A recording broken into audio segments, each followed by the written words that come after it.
ನಮಗೆ ಏನೇ ಸಾಧನೆ ಮಾಡಬೇಕು ಅಂತ ಹೇಳಿದ್ರು ಅವಕಾಶಗಳು ಸಿಗಬೇಕು. ಅವಕಾಶಗಳು ಸಿಗ್ಲಿಲ್ಲ ಅಂತಂದ್ರೆ ನಮ್ಮಲ್ಲಿ ಏನೇ ಪ್ರತಿಭೆ ಇದ್ರೂ ಕೂಡ ಅದನ್ನ ಹೊರಗಡೆ ಹಾಕೋದಕ್ಕೆ ಸಾಧ್ಯ ಆಗೋದಿಲ್ಲ. ನಮ್ಗೆ ನನ್ನ ಅನುಭವ ನಾನು ನಿಮ್ಗೆ ಹೇಳ್ಬೇಕು ಅಂತ ಹೇಳಿದ್ರೆ, ನಾನು ಒಂದು ಮಧ್ಯಮ ಕುಟುಂಬದಲ್ಲಿ ಬೆಳೆದು ಬಂದಂತಹ ವಿದ್ಯಾರ್ಥಿ. ನಾನು ಊರಲ್ಲಿ ಓದ್ಬೇಕಾದಾಗ ನನಗೆ ಅವಕಾಶಗಳಿರ್ಲಿಲ್ಲ. ನಾನು SSLC ಮುಗಿಸಿದಾಗ ನನಗೆ ಬೇರೆ ಕಡೆ ಹೋಗ್ಬೇಕಾಗಿತ್ತು, ಕಾಲೇಜ್ಗೆ, PUC ಕಾಲೇಜ್ಗೆ ಹೋಗ್ಬೇಕಾದಾಗ ನಾನು ಅಲ್ಲಿ ಹೋಗಿ ಹಾಸ್ಟೆಲಲ್ಲಿ ಇರ್ಬೇಕು ಅಂತ ಹೇಳಿ ಸೈನ್ಸ್ಗೆ ನಮ್ಮ ಮನೇಲಿ ಅಡ್ಮಿಷನ್ ಮಾಡಿದಾಗ ನಾನು ಎದುರ್ಕೊಂಡು ಜ್ವರ ಬಂದು ವಾಪಸ್ ಬಂದ್ಬಿಟ್ಟೆ ಕಾಲೇಜಿಂದ. ನಾನು ಇಲ್ಲ, ಅಲ್ಲಿರೋದಿಲ್ಲ, ನನಗೆ ಓದೋದಕ್ಕೆ ಆಗೋದಿಲ್ಲ ಅಂತ ಹೇಳಿ ಸೈನ್ಸ್ಗೆ ಸೇರಿದ್ದು ವಾಪಸ್ ಬಂದು ಮತ್ತೆ ಊರಲ್ಲಿ ನಾನು ಮತ್ತೆ PUCಗೆ ಸೇರ್ಕೊಂಡೆ. PUC ಆದ ನಂತರ ನನಗೆ ಅನ್ನಿಸ್ತು, 2 ವರ್ಷ ಆದ್ಮೇಲೆ ಅನ್ನಿಸ್ತು, ಇಲ್ಲ ನಾನು ಸೈನ್ಸ್ಗೆ ಸೇರ್ಕೊಂಡಿದ್ದು ಡಾಕ್ಟರ್ ಇಂಜಿನಿಯರ್ ಆಗ್ತಾ ಇದ್ದೆ, ಅವತ್ತು ನಾನು ತಪ್ಪು ಮಾಡಿದೆ ಅಂತ. ಒಂದ್ ವೇಳೆ ನನಗೂ ಅವಕಾಶ ಸಿಕ್ಕಿದ್ರೆ ಅದೇ ಊರಲ್ಲಿ ಕಾಲೇಜ್ ಇದೆ, ಇವಾಗ ನಿಮಗೆಲ್ಲ ಹೇಗೆ ಅವಕಾಶಗಳನ್ನ MLA ಸರ್ ಮಾಡ್ಕೊಟ್ಟಿದ್ದಾರೆ ಹಾಗೆ ನನಗೂ ಕೂಡ ಅವಕಾಶ ಸಿಕ್ಕಿದ್ರೆ ನಾನು ಕೂಡ ಇಂಜಿನಿಯರ್ ಅಥವಾ ಡಾಕ್ಟರ್ ಆಗ್ತಾ ಇದ್ದೆ ಅಂತ ಅನ್ಸುತ್ತೆ. ಬಟ್ ಒಳ್ಳೇದಾಯ್ತು, ಅದು ಆಗ್ಲಿಲ್ಲ ಅಂದಾಗ. ಆದ್ರೆ ನನ್ನ ಮನ್ಸಲ್ಲಿತ್ತು, ನಾನೇನೋ ಆಗ್ಬೇಕು ಅಂತ ಹೇಳಿ ನನ್ನ ಮನ್ಸಲ್ಲಿತ್ತು. ಇದಕ್ಕೊಂದು ಸಣ್ಣ ಉದಾಹರಣೆ ಹೇಳ್ತೀನಿ, ಯಾಕೆ ನಾನು ಏನಾದ್ರು ಆಗ್ಬೇಕು ಅಂತ ನನಗೆ ಅನಿಸ್ತು ಅನ್ನೋದನ್ನ ನಾನು ಹೇಳ್ತೀನಿ. ನಾನು 8ನೇ ಕ್ಲಾಸಲ್ಲಿ ಇದ್ದಾಗ ಅಲ್ಲಿ ಮ್ಯಾಥಮೆಟಿಕ್ಸ್ ಟೀಚರು ಮತ್ತೆ ಇಂಗ್ಲಿಷ್ ಟೀಚರ್ ಏನ್ ಮಾಡ್ತಾ ಇದ್ರು ಅಂತ ಹೇಳಿದ್ರೆ, ಪ್ರತಿದಿನ ನಾವು ಸ್ಕೂಲಿಗೆ ಹೋಗಿದ ತಕ್ಷಣ ಓದಿಸ್ತಾ ಇದ್ರು. ಅವತ್ತಿನ ಪಾಠ ಏನಿತ್ತು ಅದನ್ನ ಓದಿಸ್ತಾ ಇದ್ರು. ಯಾವ ಮಕ್ಕಳಿಗೆ ಸರಿಯಾಗಿ ಮಗ್ಗಿ ಅಂದ್ರೆ ಟೇಬಲ್ಸ್, ಈಗ ನೀವೇನು ಹೇಳ್ತಿರಲ್ಲ, ಟೇಬಲ್ಸ್ ಹೇಳಕ್ ಬರೋದಿಲ್ಲ ಅಥವಾ ಮಗ್ಗಿ ಹೇಳೋದಕ್ಕೆ ಬರೋದಿಲ್ಲ, ಅವರನ್ನ ಅರ್ಧ ಗಂಟೆ ಬಿಸಿಲಲ್ಲಿ ನಿಲ್ಲಿಸ್ತಾ ಇದ್ರು. ಹಾಗೆ ಇಂಗ್ಲಿಷ್ ಸಬ್ಜೆಕ್ಟ್ ಓದಿಸ್ತಾ ಇದ್ರು ಅವತ್ತಿನ ಪಾಠದನ್ನ. ಅವತ್ತು ಯಾರಾದ್ರೂ ಸರಿಯಾಗಿ ಓದ್ಲಿಲ್ಲ ಅಂತ ಹೇಳಿದ್ರೆ, ಸರಿಯಾಗಿ ಪ್ರೊನೌನ್ಸ್ ಮಾಡ್ಲಿಲ್ಲ ಅಂತ ಹೇಳಿದ್ರೆ ಅರ್ಧ ಗಂಟೆ ಅವರು ಓದ್ಬೇಕು, ಜೊತೆಗೆ ಆಚೆ ನಿಂತ್ಕೋಬೇಕಿತ್ತು ಬಿಸಿಲಲ್ಲಿ. ಸೊ ಈ ತರ ಸುಮಾರು ದಿನ ನಾನು ಆಚೆ ನಿಂತಿದ್ದ ವಿದ್ಯಾರ್ಥಿ 8ನೇ ಕ್ಲಾಸಲ್ಲಿ. ಸೊ ನನಗೆ ನಾನು ಅದನ್ನ ಏನ್ ತಗೊಂಡೆ ಅಂತ ಹೇಳಿದ್ರೆ, ಹೇಗ್ ತಗೊಂಡೆ ಅಂತ ಹೇಳಿದ್ರೆ, ಸೊ ನಾನು ಇನ್ ಮುಂದೆ ನಿಂತ್ಕೋಬಾರ್ದು ಅಂತ ಹೇಳಿದ್ರೆ, ನಾನು ಇನ್ ಮುಂದೆ ಎಲ್ಲ ಕ್ಲಾಸಸ್ ಅಲ್ಲೂ ಇಂಗ್ಲಿಷ್ ನ ಚೆನ್ನಾಗಿ ಓದ್ಕೊಂಡ್ ಬರ್ಬೇಕು ಮನೆಯಲ್ಲಿ. ಸೊ ಇದು ನನಗೆ ಹಾಗೆ ಇತ್ತು ಮನಸ್ಸಲ್ಲಿ. ಸೊ ನಾವೇನಾದ್ರೂ ಓದ್ಬೇಕು, ಚೆನ್ನಾಗಿ ಓದ್ಬೇಕು, ಚೆನ್ನಾಗಿ ಓದಿದ್ರೆ ನಮ್ಗೆ ಪ್ರೋತ್ಸಾಹ ಸಿಗುತ್ತೆ ಶಾಲೆಯಲ್ಲಿ. ಶಿಕ್ಷಕರು ಕೊಡ್ತಾರೆ, ಇಲ್ಲ ಅಂತ ಹೇಳಿದ್ರೆ ನಮ್ಗೆ ಪ್ರೋತ್ಸಾಹ ಸಿಗೋದಿಲ್ಲ ಅನ್ನೋದು ನನ್ನ ಮನಸ್ಸಲ್ಲಿತ್ತು. ನಂತರ ನಾನು PUC ಮುಗಿಸ್ದೆ, ಕನ್ನಡ ಮೀಡಿಯಂ ಅಲ್ಲೇ ನಾನು PUC ಮುಗಿಸ್ದೆ. ಡಿಗ್ರಿ ಆಯ್ತು. ಡಿಗ್ರಿ ಬಂದಾಗ ಸಾಕು ಟೀಚರ್ ಆಗಿ ಲೆಕ್ಚರರ್ ಆಗಿ ಇರೋಣ ಅಂತ ಅನ್ಸಿತ್ತು. ಅದ್ರ ಪ್ರಕಾರ ನಾನು ಕನ್ನಡ ಮಾಧ್ಯಮದಲ್ಲೇ ಡಿಗ್ರಿ ಮುಗಿಸ್ದೆ. ಡಿಗ್ರಿ ಮುಗಿಸಿದಾಗ ಡಿಗ್ರಿಲಿ ನಾನು ಪ್ರಥಮ ದರ್ಜೆಯಲ್ಲಿ ಪಾಸ್ ಆದೆ. ನಂತರ ಅವಾಗ ಒಂದ್ಸರಿ ಅನ್ಸಿತ್ತು, ಇಲ್ಲ ನಾನು 8th ಸ್ಟ್ಯಾಂಡರ್ಡ್ ಅಲ್ಲಿ ಅನ್ಕೊಂಡಿದ್ದೆ ಏನಾದ್ರೂ ಮಾಡ್ಬೇಕು ಅಂದ್ರೆ ಒಳ್ಳೆ ಅಧಿಕಾರಿ ಆಗ್ಬೇಕು ಅನ್ನೋದು ನನ್ಗಿತ್ತು. ಆಗ್ಲಿಲ್ಲ. ನಂತರ ಆ ಸಂದರ್ಭದಲ್ಲಿ ಕರೆಕ್ಟ್ ಆಗಿ ನಮ್ಮ ತಂದೆ ತೀರೋದ್ರು. ಸೊ ಒಂದು ಇನ್ಸಿಡೆಂಟ್ಗಳು ನಮ್ಮ ಜೀವನದ ಪಥನ ಬದಲಾವಣೆ ಮಾಡ್ಬಿಡುತ್ತೆ. ಸೊ ನಂತರ ಡಿಗ್ರಿ ಮುಗಿಸಿದ್ಮೇಲೆ ನಾನು BEd ಮಾಡಿದೆ. BEd ಮಾಡಿದ್ಮೇಲೆ MA in ಕನ್ನಡ ಮುಗಿಸ್ದೆ. ಸೊ ಆಗ್ಲೂ ಕೂಡ ನನ್ಗೆ ಇದಿತ್ತು, ಅಂದ್ರೆ ಒಳಗಡೆ ಒಂದು ಹಸಿವು ಇತ್ತು, ಒಂದು ಅಧಿಕಾರಿ ಆಗ್ಬೇಕು ಅನ್ನೋ ಹಸಿವು ಆಗ್ಲೂ ಇತ್ತು. ಬಟ್ ಆಗ್ಲಿಲ್ಲ. ಸೊ ನಾನು ಶಿಕ್ಷಕ ವೃತ್ತಿಗೆ ಹೋದೆ. ಕನ್ನಡ ಉಪನ್ಯಾಸಕಿಯಾಗಿ ಸುಮಾರು ವರ್ಷ, ಒಂದು 7 ವರ್ಷ ಕೆಲಸ ಮಾಡಿದೆ. ಕೆಲಸ ಮಾಡ್ಬೇಕಾದ್ರೆ ಮಧ್ಯೆ ನಾನು ಸುಮಾರು ಹಲವಾರು ಸ್ಪರ್ಧಾತ್ಮಕ ಪರೀಕ್ಷೆಗಳನ್ನ ಎದುರಿಸಿದೆ. ಸೊ ಹಲವಾರು ಪರೀಕ್ಷೆಗಳಲ್ಲಿ ಒಂದು ಏಳು ಬೀಳುಗಳು ಸಹಜವಾಗಿ ಎಲ್ಲ ಪರೀಕ್ಷೆಗಳಲ್ಲಿ ನನಗೆ ಸಕ್ಸಸ್ ಸಿಗ್ಲಿಲ್ಲ. ಸೊ ಆದ್ರೆ ನಾನು ನನ್ನ ಹಠನ ಬಿಡ್ಲಿಲ್ಲ. ನಾನು ಅಧಿಕಾರಿ ಆಗ್ಲೇಬೇಕು, ಓದ್ಲೇಬೇಕು ಅನ್ನೋ ಹಠ ನನ್ನ ಒಳಗಡೆ ಹಾಕುಬಿದ್ದಾಗಿದ್ದೇ ಇತ್ತು. ಸೊ ಎಲ್ಲ ತಂದೆ ತಾಯಿಗೆ ಜವಾಬ್ದಾರಿ ಇರುವಾಗ ಹೆಣ್ಮಕ್ಳು ಬೆಳೆದು ದೊಡ್ಡವರಾದಾಗ ಮದ್ವೆ ಮಾಡುವಂಥದ್ದು ಸಹಜ. ಹಾಗೆ ನನ್ನ ತಾಯಿಗೆ ಜವಾಬ್ದಾರಿ ಇತ್ತು, ಅವರು ಮದ್ವೆ ಮಾಡೋದು. ಸೊ ಮದ್ವೆ ಮಾಡುವಾಗ್ಲೂ ಕೂಡ ನಾನು ಅನ್ಕೊಂಡಿದ್ದು, ಮದ್ವೆ ಆದ್ರೂ ಪರವಾಗಿಲ್ಲ, ನಾನು ಓದ್ಲೇಬೇಕು ಅನ್ನೋದಿತ್ತು. ಸೊ ಎಲ್ಲ ಕುಟುಂಬಗಳಲ್ಲಿ ಅವಕಾಶಗಳು ಸಿಗೋದಿಲ್ಲ ಅನ್ನೋದನ್ನ ಅದಕ್ಕೆ ಹೇಳ್ತಾ ಇರೋದು. ಮತ್ತೆ ಪ್ರೋತ್ಸಾಹ ಸಿಗೋದಿಲ್ಲ. ಎಲ್ಲ ಕುಟುಂಬದಲ್ಲಿ ಓದಿಸ್ಲೇಬೇಕು, ಹೆಣ್ಮಕ್ಳನ್ನ ಮದ್ವೆ ಆದ್ಮೇಲೆ ಓದಿಸ್ಬೇಕು ಅನ್ನೋಂತಹ ದೊಡ್ಡ ಮನಸ್ಸು ಎಲ್ಲ ಕುಟುಂಬದಲ್ಲೂ ಇರೋದಿಲ್ಲ. ಸೊ ನಂತರ ನಾನು ಮದ್ವೆ ಆದ್ಮೇಲೆ ನನ್ನ ಕುಟುಂಬದಲ್ಲಿ ನನಗೆ ಅಷ್ಟು ಸಹಕಾರ ಸಿಗ್ಲಿಲ್ಲ, ಓದೋದ್ರ ಬಗ್ಗೆ ಅಷ್ಟು ಸಹಕಾರ ಸಿಗ್ಲಿಲ್ಲ.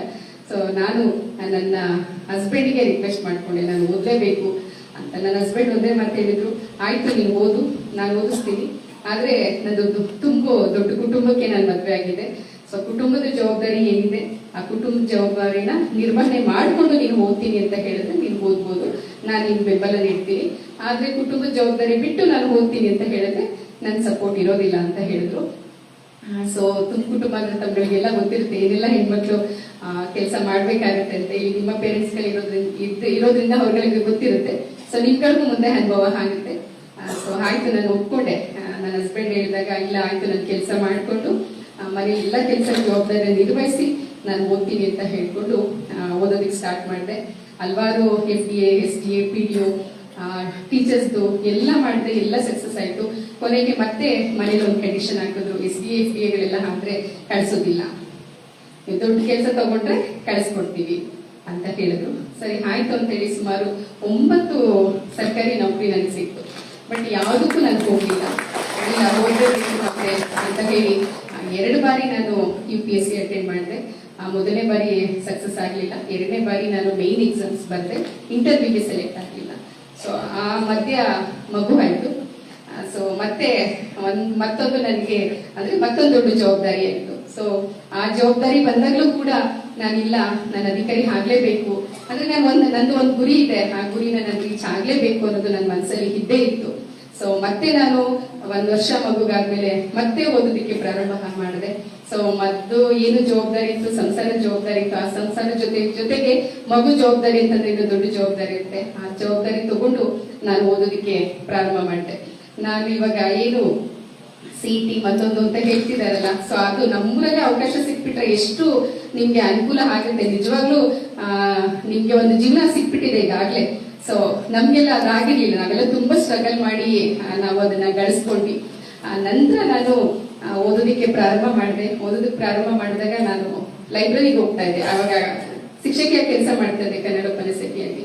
ಅವಾಗ ಹೋಗ್ಬೇಕಾದಾಗ ಲೈಬ್ರರಿಗೆ ಹೋದಾಗ ನನ್ನ ಫ್ರೆಂಡ್ಸ್ ಎಲ್ಲ ನನ್ಗೆ ಈಗ ಹೇಳಿದ್ರು, ಯಾರಾದ್ರೂ ಏನಾದ್ರು ಹೇಳಿದಾಗ ಅದನ್ನ ನಾವು ಪಾಸಿಟಿವ್ ಆಗಿ ತಗೋಬೇಕು, ನಮ್ಗೆ ಹೀಯಾಡಿಸ್ಲಿ ನಿಮ್ಮ ಸರ್ ಹೇಳ್ತಾ ಇದ್ರು, ಸೊ ಅಧ್ಯಕ್ಷ ಸರ್ ಹೇಳ್ತಾ ಇದ್ರು, ಹೀಯಾಡಿಸಿದ್ರು ಕೂಡ ಅದನ್ನ ನಾವು ಪಾಸಿಟಿವ್ ಆಗಿ ತಗೋಬೇಕು ಅಂತ. ಹಾಗೆ ನನ್ನ ಸ್ನೇಹಿತರು ಹೇಳ್ತಾ ಇದ್ರು, ಅಯ್ಯೋ ಬೆಳಗ್ಗೆಯಿಂದ ಸಂಜೆವರೆಗೂ ನಾವೆಲ್ಲ ಕುತ್ಕೊಂಡು ಓದ್ತಾ ಇದೀವಿ, 24 ಗಂಟೆ ಓದ್ತಾ ಇದೀವಿ. ಸೊ ಎಲ್ಲಾ ಫೆಸಿಲಿಟೀಸ್ ಮನೆಗೆ ಕೊಡುವಂತಹ ಸಂದರ್ಭದಲ್ಲಿ ಇರುವಂತಹ ಅಲ್ಲಿ ವಿದ್ಯಾರ್ಥಿಗಳು ಕೂಡ ಅಲ್ಲಿ ಓದೋದಕ್ಕೆ ಬರ್ತಾ ಇದ್ರು. ಅವರೆಲ್ಲ ಹೇಳೋರು, ನಿನ್ಗೆಲ್ಲ ಆಗೋದಿಲ್ಲ, ಮನೆ ಇದೆ, ನೀನ್ ಬರೋದು ಲೈಬ್ರರಿಗೆ ಲೇಟ್ ಆಗುತ್ತೆ, ಮತ್ತೆ ಕಾಲೇಜ್ ಹೋಗ್ತಾ ಇದೀಯಾ, ಗೆಸ್ಟ್ ಲೆಕ್ಚರರ್ ಹೋಗ್ತಾ ಇದೀಯಾ, ಮಗು ಇದೆ, ಇದೆಲ್ಲ ಇಟ್ಕೊಂಡು ನೀವು ಕಾಂಪಿಟೇಟಿವ್ ಎಕ್ಸಾಮ್ಸ್ ಅಟೆಂಡ್ ಮಾಡೋದಕ್ಕೆ ಆಗೋದಿಲ್ಲ, ನೀನು ಓದ್ಬೇಡ, ಸಾಕು, ಈಗ ಪ್ರೈವೇಟ್ ಕಾಲೇಜಲ್ಲಿ ಕೆಲಸ ಮಾಡ್ತಾ ಇದೀಯಾ ಅಷ್ಟೇ ಸಾಕು ಅಂತ ಎಲ್ಲರೂ, ಯಾರು ಕೂಡ ನನಗೆ ಹೇಳ್ತಾ ಇರ್ಲಿಲ್ಲ ಇಲ್ಲ ಆಗುತ್ತೆ, ನೀನ್ ಸಾಧನೆ ಮಾಡ್ಬೋದು, ಹೋಗು ಅಂತ ಯಾರು ಹೇಳ್ತಾ ಇರ್ಲಿಲ್ಲ. ಎಲ್ಲರೂ ಇದೇ ತರ ನನ್ಗೆ ಡಿಮೋಟಿವೇಟ್ ಮಾಡ್ತಾ ಇದ್ರು. ಸೊ ಒಬ್ರು ನನ್ಗೆ ಅವ್ರು ನೆನ್ಸ್ಕೋಬೇಕೀಗ, ಅವರು ಕೂಡ ತಹಸೀಲ್ದಾರ್ ಆಗಿದ್ದಾರೆ ಇವಾಗ. ನನ್ನ ನಂತರ ಅವರು ನನ್ನ ತಹಸೀಲ್ದಾರ್ ಮಾಡಿ ನಂತರ ಅವರು ನನ್ನ ಟೀಚರ್ ತಹಸೀಲ್ದಾರ್ ಆದ್ರು. ಸೊ ಶಿವಕುಮಾರ್ ಸರ್ ಅಂತ. ಸೊ ಅವ್ರೊಬ್ಬೇ ಹೇಳಿದ್ದು ನನಗೆ, ಇಲ್ಲಮ್ಮ ನೀನು ಸಾಧನೆ ಮಾಡೋದಕ್ಕೆ ಅವಕಾಶ ಇದೆ, ಹೇಗೆ ಓದ್ಬೇಕು ಅನ್ನೋದನ್ನ ಅವರು ನನ್ಗೆ ಹೇಳ್ಕೊಟ್ರು. ಒಂದೊಂದು ನಿಮಿಷ ಕೂಡ ವೇಸ್ಟ್ ಮಾಡಬಾರ್ದು ಅಂತ ಹೇಳಿ ನನಗೆ ಒಂದು ಮೈಕ್ರೋ ಪ್ಲಾನ್ ಹಾಕೊಟ್ರು. ಇದೇ ತರ ನೀವು ಓದು, ಖಂಡಿತ ನೀನು ಸಾಧನೆ ಮಾಡ್ತೀಯ ಅಂತ ಹೇಳಿ. ಪ್ರಿಲಿಮ್ಸ್ ಹೇಗೋ ಬರ್ದೆ, ಪ್ರಿಲಿಮ್ಸ್ ಪಾಸ್ ಆಗೋದು, ಹಾಗಲ್ಲ ಅಂತ ಕಷ್ಟಪಟ್ಟು KS ಆಗೋದಿಲ್ಲ ಅಂತ ಎಲ್ಲರೂ ಹೇಳಿ ಮಾತು ಕೇಳ್ಕೊಂಡೆ. ನಾನು ನೆಗೆಟಿವಿಟಿ ಇಟ್ಕೊಂಡೆ ಎಕ್ಸಾಮ್ ಬರ್ದೆ. ಬಟ್ ನನ್ನ ಶ್ರಮ ಪ್ರಿಲಿಮ್ಸ್ ಆಯ್ತು. ಈ ಮೇನ್ಸ್ಗೆ 3.5 months ಅಷ್ಟೇ ಇರುತ್ತೆ. ಒಂದು ಎಕ್ಸಾಮ್ ಪ್ರಿಲಿಮ್ಸ್ ಆದ್ಮೇಲೆ ಮೇನ್ಸ್ ಎಕ್ಸಾಮ್ಗೆ 4 months ಮ್ಯಾಕ್ಸಿಮಮ್ ಅಂದ್ರೆ 3 and 4 months ಇರುತ್ತೆ. ಸೊ ಅಷ್ಟೊಳಗಡೆ ಮೇನ್ಸ್ಗೆ ಪ್ರಿಪೇರ್ ಆಗ್ಬೇಕಾಗಿತ್ತು. ಸೊ ನಾನು ಹೇಗ್ ಪ್ರಿಪೇರ್ ಆಗ್ತಾ ಇದೆ ಅಂತ ಹೇಳಿದ್ರೆ, ಆಲ್ರೆಡಿ ಒಂದು ಮಗು ಇದೆ, ಜೊತೆಗೆ ಮನೆ ಜವಾಬ್ದಾರಿ ಇದೆ, ಕೋಚಿಂಗ್ ಹೋಗ್ಬೇಕು. ಸೊ ಬೆಳಗ್ಗೆ 4 ಗಂಟೆಗೆ ಎದ್ರೆ ನನ್ನ ಮನೇಲಿ ಅಡಿಗೆ ಮಾಡಿ, ತಿಂಡಿ ಮಾಡಿ ಎಲ್ಲ ರೆಡಿ ಇಟ್ಟು ಮಗುನ ಅಷ್ಟು ಬೇಗ 6 ಗಂಟೆಗೆ ಎಲ್ಲ ಎಬ್ಸಿ ಮಗುನ ಅಮ್ಮನ ಮನೇಲಿ ಬಿಟ್ಟು ನಂತರ ನಾನು ಕೋಚಿಂಗ್ ಕ್ಲಾಸ್ಗೆ ಹೋಗ್ತಾ ಇದ್ದೆ. ಸೊ ಇದು ಯಾವತ್ತೂ ಕೂಡ ನನ್ಗೆ ಏನೋ ಇಲ್ಲೇ ನನ್ಗೆ ತೊಂದರೆ ಆಗ್ತಾ ಇದೆ, ನಾನು ಓದೋದ್ರಿಂದ ಹಿಂದೆ ಸರಿಬೇಕು, ನನ್ಗೆ ಆಗೋದಿಲ್ಲ ಅಂತ ನನ್ಗೆ ಅನ್ನಿಸ್ಲೇ ಇಲ್ಲ. ನನ್ನ ಮನ್ಸಲ್ಲಿ ಇತ್ತು ಯಾವಾಗ್ಲಿಲ್ಲ, ನಾನು ಮಾಡ್ಲೇಬೇಕು, ನಂದೇನಿದೆ ಗುರಿ ಅದ್ ಸಾಧನೆ ಮಾಡ್ಬೇಕು, ಏನಾದ್ರೂ ಬರ್ಲಿ ನಾನು ಅದರಿಂದ ಹೊರಗಡೆ ಬಂದು ನಾನು ಸಾಧನೆ ಮಾಡ್ಲೇಬೇಕು ಅಂತ ನನ್ಗೆ ಅನ್ನಿಸ್ತಾ ಇತ್ತು. ಸೊ ನಾನು ಹಾಗೆ ಓದ್ದೆ, 3.5 months ಓದ್ದೆ. ಸಂಜೆ ಮನೆಗೆ ಬಂದ್ರೆ ಮತ್ತೆ ಎಲ್ಲ ಪ್ರಿಪೇರ್ ಮಾಡಿ ಮಗುನ ಮಲಗಿಸಿ ಮತ್ತೆ ಓದೋಕ್ ಕೂತ್ಕೋತಾ ಇದ್ದೆ. ಸೊ ಆ 3-3.5 ತಿಂಗಳು ನಾನು ನಿದ್ದೆ ಮಾಡ್ತಾ ಇದ್ದಿದ್ದು 2 hour 3 hour ಅಷ್ಟೇ ಇರ್ಬೋದು. ಆ ಮಲಗ್ದಾಗ್ಲೂ ಕೂಡ ನಾನು ರೀಕಾಲ್ ಮಾಡ್ತಿದ್ದೆ, ನಾನು ಏನ್ ಓದ್ಕೋತಾ ಇದ್ದೆ ಅದನ್ನ ರೀಕಾಲ್ ಮಾಡ್ತಿದ್ದೆ. ಅಡ್ಗೆ ಮನೆಗೆ ಹೋದಾಗ ನಮ್ಮ ಮನೇಲೆಲ್ಲ ಬೈಯೋರು, ಅಡ್ಗೆ ಮನೇಲಿ ನಿಂತ್ಕೊಂಡು ಸರಿಯಾಗಿ ಅಡ್ಗೆ ಮಾಡಮ್ಮ ನೋಡ್ಕೊಂಡು ಅಂತ ಹೇಳಿ. ಅಲ್ಲೂ ಕೂಡ ನಾನು ಚಿಕ್ಕದಾಗಿ ನೋಟ್ಸ್ ಮಾಡ್ಕೊಂಡು ಅಡ್ಗೆ ಮಾಡ್ತಾ ಕೂಡ ಅದನ್ನ ನಾನು ಪಾಯಿಂಟ್ಸ್ ಗಳನ್ನ ಓದ್ಕೋತಾ ಇದ್ದೆ. ಸೊ ಆ ತರ ನಾನು ಸಮಯನ ನಿಗದಿ ಮಾಡ್ಕೊಂಡು ಓದಿದ್ದಕ್ಕೆ ನಿಮ್ ಮುಂದೆ ಒಬ್ಬ ಅಧಿಕಾರಿ ಆಗಿದ್ದೀನಿ. ನಂತರ ಪ್ರಿಲಿಮ್ಸ್ ಆಯ್ತು, ಮೇನ್ಸ್ ಆಯ್ತು. ಮೇನ್ಸ್ ಎಕ್ಸಾಮ್ ಆದ್ಮೇಲೆ ನನ್ಗೆ ಗೊತ್ತಿಲ್ಲ, ನನ್ಗೆ ಆಗಲ್ಲ ಅಂತಾನೆ ನನ್ಗೆ ಒಂದ್ ಸ್ವಲ್ಪನೂ ಭರವಸೆ ಇರ್ಲಿಲ್ಲ. ಇಷ್ಟೆಲ್ಲ ಕಾಂಪಿಟೇಷನ್ ನಿಮ್ಗೆ ಗೊತ್ತಿದೆ, ಈಗ ನನ್ನ ಮಕ್ಳು ಹೇಗೆಲ್ಲ ಓದ್ತಾರೆ ಅಂತ ಹೇಳಿ. ಸೊ ಸೊ ಇಷ್ಟೆಲ್ಲ ಕಾಂಪಿಟೇಷನ್ ಇದೆ. ಸೊ ನಾನೆಲ್ಲ ಸಂಸಾರ ಇಟ್ಕೊಂಡು ಮಗು ನೋಡ್ಕೊಂಡು ಮನೇಲಿ ಕೆಲಸ ಮಾಡ್ಕೊಂಡು ನಾನು ಓದಕ್ ಆಗುತ್ತಾ, ಕೇಸು ಮಾಡಕ್ ಆಗುತ್ತಾ ಅಂದ್ರೆ ಇತ್ತು ಮನ್ಸಲ್ಲಿ. ಬಟ್ ಓದೆ, ಕಷ್ಟಪಟ್ಟು ಓದ್ದೆ. ಸೊ ನಂತರ ನಾನು ಇಂಟರ್ವ್ಯೂಗೆ ಸೆಲೆಕ್ಟ್ ಆದೆ. ಇಂಟರ್ವ್ಯೂ ಸೆಲೆಕ್ಟ್ ಆಗೋಷ್ಟರಲ್ಲಿ ನಾನು ಮತ್ತೆ 2ನೇ ಮಗುಗೆ ಪ್ರೆಗ್ನೆಂಟ್ ಇದ್ದೆ. ಸೊ ಇಂಟರ್ವ್ಯೂ ಕೂಡ ನಾವು ಪ್ರಿಪೇರ್ ಆಗ್ಬೇಕಾಗುತ್ತೆ. ಈಗ ಪ್ರಿಲಿಮ್ಸ್ಗೆ ಮೇನ್ಸ್ಗೆ ಎಷ್ಟೆಲ್ಲ ನಾವು ಕಷ್ಟಪಟ್ಟಿರ್ತೀವಿ ಅಷ್ಟೇ ಕಷ್ಟನ ನಾವು ಇಂಟರ್ವ್ಯೂ ಕೂಡ ಎಫರ್ಟ್ ಅಷ್ಟು ಹಾಕ್ಬೇಕಾಗುತ್ತೆ. ಸೊ ಇಂಟರ್ವ್ಯೂಗೆ ಹೋಗ್ಬೇಕು ಅಂತ ಹೇಳಿದಾಗ ಇಂಟರ್ವ್ಯೂ ಡೇಟ್ ಎಲ್ಲ ಅನೌನ್ಸ್ ಆಯ್ತು. ಅನೌನ್ಸ್ ಆದಾಗ ನಾನು 8.5 ತಿಂಗಳು ತುಪ್ಪು ಗರ್ಭಿಣಿ. ಸೊ ಆ ಸಂದರ್ಭದಲ್ಲಿ ಕೂಡ ನಾನು ಹಿಂದೇಟ್ ಹಾಕ್ಲಿಲ್ಲ. ಸೊ ಹಿಂದೇಟ್ ಹಾಕ್ದೆ, ಓದ್ದೆ. ಮಾರ್ಚ್ 8ನೇ ತಾರೀಕು ಇಂಟರ್ನ್ಯಾಷನಲ್ ವುಮೆನ್ಸ್ ಡೇ ದಿನ, ಅದು ಗೊತ್ತಿಲ್ಲ ಕಾಕತಾಳೀಯನೋ ಏನೋ ಗೊತ್ತಿಲ್ಲ, ಅವತ್ತೇ ನಂದು ಇಂಟರ್ವ್ಯೂಗೆ ಸಂದರ್ಶನಕ್ಕೆ ದಿನಾಂಕ ನಿಗದಿ ಆಗಿತ್ತು. ಹೋಗಿ ನಾನು ಅವತ್ತು ಅಟೆಂಡ್ ಮಾಡಿದೆ. ಮಾರ್ಚ್ 18ನೇ ತಾರೀಕಿಗೆ ನನ್ನ ಮಗ ಹುಟ್ಟಿತ್ತು. ಸೊ ಬರೀ 10 ಡೇಸ್ ಅಷ್ಟೇ ನನಗೆ ಡಿಫರೆನ್ಸ್ ಇದ್ದಿತ್ತು. ಸೊ ಯಾಕೆ ನಾನು ಇದನ್ನ ಹೇಳ್ತಾ ಇದ್ದೀನಿ ಅಂತ ಹೇಳಿದ್ರೆ, ಮಕ್ಕಳ ಈಗಾಗಲೇ ನೀವೆಲ್ಲ ಸಾಧಕರಾಗಿದ್ದೀರಾ, ನೀವು ಇನ್ನೊಂದಷ್ಟು ಮೆಟ್ಲಾಕಿದ್ದೀರಾ, ಇನ್ನೊಂದಷ್ಟು ಮೆಟ್ಲಾಕೋದಕ್ಕೆ ಅವಕಾಶ ಇದೆ. ಸೊ ತಾವುಗಳೆಲ್ಲ ಪ್ರತಿಭೆ ಇರೋದ್ರಿಂದ, ಇಂಥ ಒಳ್ಳೆ ಬೆನ್ನೆಲುಬಾಗಿ ನಿಂತ್ಕೊಳ್ಳುವಂತಹ ವ್ಯಕ್ತಿ ನಿಮ್ಗೆಲ್ಲ ಸಿಕ್ಕಿರೋದ್ರಿಂದ, ನಿಮ್ಮ ಪೋಷಕರು ಇರೋದ್ರಿಂದ, ಸೊ ತಾವುಗಳೆಲ್ಲರೂ ಕೂಡ ಸ್ಪರ್ಧಾತ್ಮಕ ಪರೀಕ್ಷೆಗಳನ್ನ ಬರೀರಿ. ಅದೇನು ತುಂಬಾ ದೊಡ್ಡ ಕಬ್ಬಿಣದ ಕಡ್ಲೆ ಅಂತ ಏನಲ್ಲ. ಅಂದ್ರೆ ನಿಮಗ್ ಇರ್ಬೇಕು. ಈಗ ನಾವೆಲ್ಲರೂ ಹೇಳ್ತೀವಿ ಸಕ್ಸಸ್ ಆಗ್ಬೇಕು ಅಂತ ಹೇಳಿದ್ರೆ 3 Ds ನಾವ್ ಯಾವಾಗ್ಲೂ ನಮ್ಮ ಜೀವನದಲ್ಲೇ ಅಳವಡಿಸ್ಕೋಬೇಕು ಅಂತ ಹೇಳ್ತೀವಿ. ಗೊತ್ತಿದೆಲ್ಲ ಯಾವ್ದಾದ್ರು ಅಂತ?